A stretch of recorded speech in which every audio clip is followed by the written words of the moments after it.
Mirë se vini në këtë shpjegim të thelluar, ku do të ulemi së bashku, si një mentor me udhëheqësit e tij të rinj, për të parë se si fjala e Perëndisë na formoson në mënyrë praktike. Është vërtet një kënaqësi e madhe të nisim këtë rrugtim. Shpesh, ne kërkojmë manuale të pafundme apo strategji të komplekse për të udhëhequr dhe për të ndërtuar një komunitet të shëndetshëm shpirtëror. Por, e dini çfarë?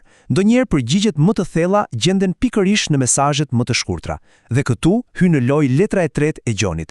Ky libër i vogël i Biblës është fjalë për fjalë një plan mjaft praktik, një udhërfyes i përjetshëm nga një udhëheqës i sprovuar për të gjithë ata që po marrin stafetën. Është kaq i rëndësishëm sepse i flet drejt për drejt sfidave të përditshme reale me të cilat përballet çdo komunitet besimtarësh. Le ta nisim thellimin ton pikërisht nga ky citat. Kjo fjali përmbledh thelbin dhe zemrën e një mentori të vërtet. Mendoni pak për atë ndjenjen e thellë të krenarisë, atë gëzim të pastër që përjeton një udhëheqës shpirtëror kur sheh gjeneratën tjetër jo thjesht duke mbjetuar, por duke lulëzuar në integritet. Gëzimi, absolutisht më i madh për apostullin Gjon, nuk ishte ndonjë arritje e tij personale apo populariteti, asgjë nga këto. Ishte thjesht siguria që fëmijët e tij shpirtëror e kishin përqafuar të vërtetën plotësisht. Dhe kjo na jep menjëherë pikën tonë të parë, shtyllën e gjithë këtij udhëtimi, rëndësinë jetike të ecurit në të vërtetën, jo vetëm kur jemi në qendër të vëmendjes, por çdo ditë vetme. Le të kalojmë tek pjesa e parë e këtij shpjegimi, themeli i së vërtetës. Për ta kuptuar vërtet peshën e kësaj letre, duhet të kthehemi pak mbrapa në kohë për të parë skenën historike. Apostulli Gjon po shkruante për komunitete të kishës së hershme që po kalonin sfida të mëdha, mungesë uniteti dhe përplasje të ashpra mbi autoritetin. Tingëllon shumë e njohur apo jo? Pra, çfarë do thot konkretisht të ecësh në të vërtetën mes gjithë këtij presioni? Nuk është thjesht të dish përmendësh disa doktrina nga ana mendore. Është një veprim i vazhdueshëm. Do të thotë të lejosh që fjala e Perëndisë të jetë busulla për çdo vendim. Do të thotë të ruash një integritet të pakundur shpirtëror, sidomos atëherë kur askush nuk po të shikon. Dhe sigurisht të mos devijosh asnjë milimetër nga mësimet e Krishtit, pavarësisht sa i fortë mund të bëhet presioni i kulturës jashtë. Për një udhëheqës, suksesi suprem nuk është lavdia personale, është ky përkushtim kokfort dhe besnik ndaj së vërtetës së Perëndisë. Pika e dytë, për të cilën do të flasim, është fuqia e mikpritjes, si një shërbes. Tani, ajo çfarë është vërtet interesante për këtë koncept, është se e vërteta nuk lihet thjesht në ajër si diçka abstrakte. Ajo zbret në tokë, e merr formë shumë konkrete. Ktu shohim kalimin nga themeli tek zbatimi praktik. Ne zakonisht e mendojmë mikpritjen si shtrimin e një darke të mirë apo thjesht si një mirësjellje bazë social. Por apostulli Gjon, duke lavdëruar një besimtar me emrin Gaj, e ngre këtë vlerë në një nivel krejt tjetër. Në kishën e hershme, mikpritja nuk ishte thjesht një akt social, ishte një shërbes shpirtërore me fuqi të jashtëzakonshme. Në atë kohë, mësuesit dhe ungjilltarët udhëtues vareshin tërësisht nga dyert e hapura të besimtarëve vendas për të pasur një vend ku të qëndronin.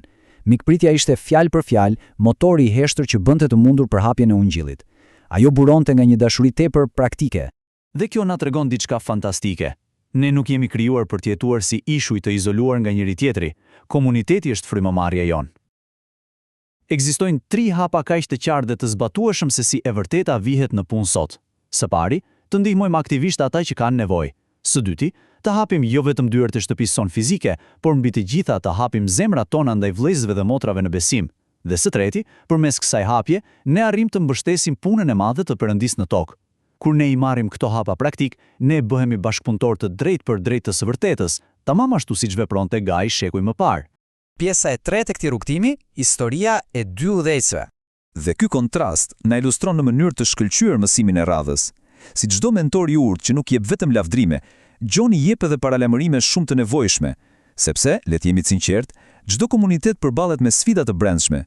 Këtu kemi 2 anët e medaljes së udhëheqjes. Në njërin anë kemi Gajin, njeriu që mbante lart flamurin e besnikërisë dhe dashurisë praktike, duke mbështetur shërbëtorët e ungjillit. Por në anën tjetër, shfaqet Diotrefi. E çfarë bënte ai? Diotrefi udhëheqej plotësisht nga egoja e tij. Ai kërkonte gjithmonë vendin e parë, hidhte poshtë hapur autoritetin apostolik të vet Gjonit, dhe sikur kjo të mos mjaftonte, ai pengonte dhe përjashtonte ata besimtarë që dëshironin të ndihmonin të tjerët. Diotrefi po e përdorte pozicionin e tij thjesht për të kontrolluar të tjerët, jo për të shërbyer, duke i dhënë një goditje të rëndë unitetit komunitetit. Ky është nga ta momentet kur ne me të vërtetë duhet të ndalemi dhe ta mendojmë thellë këtë gjë. Ky është një realitet i ftohtë, po etik, që çdo udhëheqës duhet ta dëgjojë. Fakti që dikush është i pranishëm në një komunitet apo mban një titull tingëllues nuk garanton absolutisht që ai po vepron sipas frymës së Krishtit. Krenaria, nevoja për kontroll dhe egoja nuk kanë asnjë vend mes atyre që besojnë. Udhëheqja e vërtet, sipas modelit që na la Jezusi, du të metet gjithmonë e lidhur pashmangshmërisht me shërbimin dhe përulësinë, kur me dominimin. Kalojmë kështu në pjesën e 4 dhe të fundit të kësaj letre, zgjedhja e së mirës. Pasi e bën shumë të qartë rrezikun e krenarisë, Gjoni nuk e lë audiencën e tij në dëshpërim, por kthehet me një thirrje tepër fuqizuese. Ai thotë: "Zgjidhni të mirën." Kjo zgjedhje nuk ndodh rastësisht, është një vendim aktiv që duhet marrë çdo ditë. Po si ndodh kjo konkretisht? Së pari, duke identifikuar dhe vendosur të ndjeki modele të shëndetshme si Gai, njerëz që reflektojnë përulësi çdo moment. Së dyti, duhet të kemi kurajën të distancohemi qartë nga sjelljet dëmtuese apo manipuluese si ato të Diotrefit.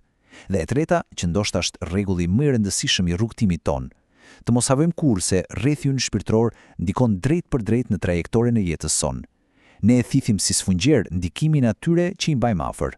Ndaj është absolute të rrethohemi me miq që dinë të ecin në të vërtetën. Dhe gjithë kjo na sjell në një moment tepër të rëndësishëm reflektimi për secilin prej nesh.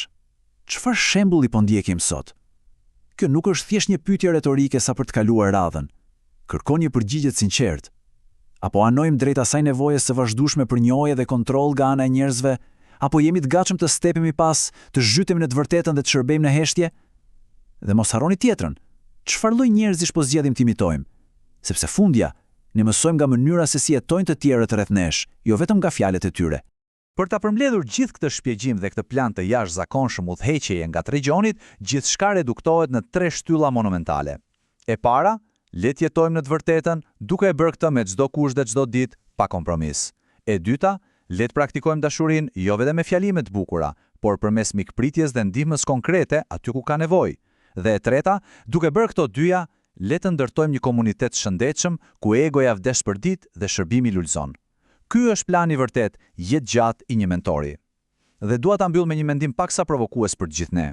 Imagjinoni për një moment se si do të transformohej mjedisi ynë nëse, duke nisur nga nesër, secili prej nesh do të zgjidhet të ishte një Gai besnik për dikë tjetër.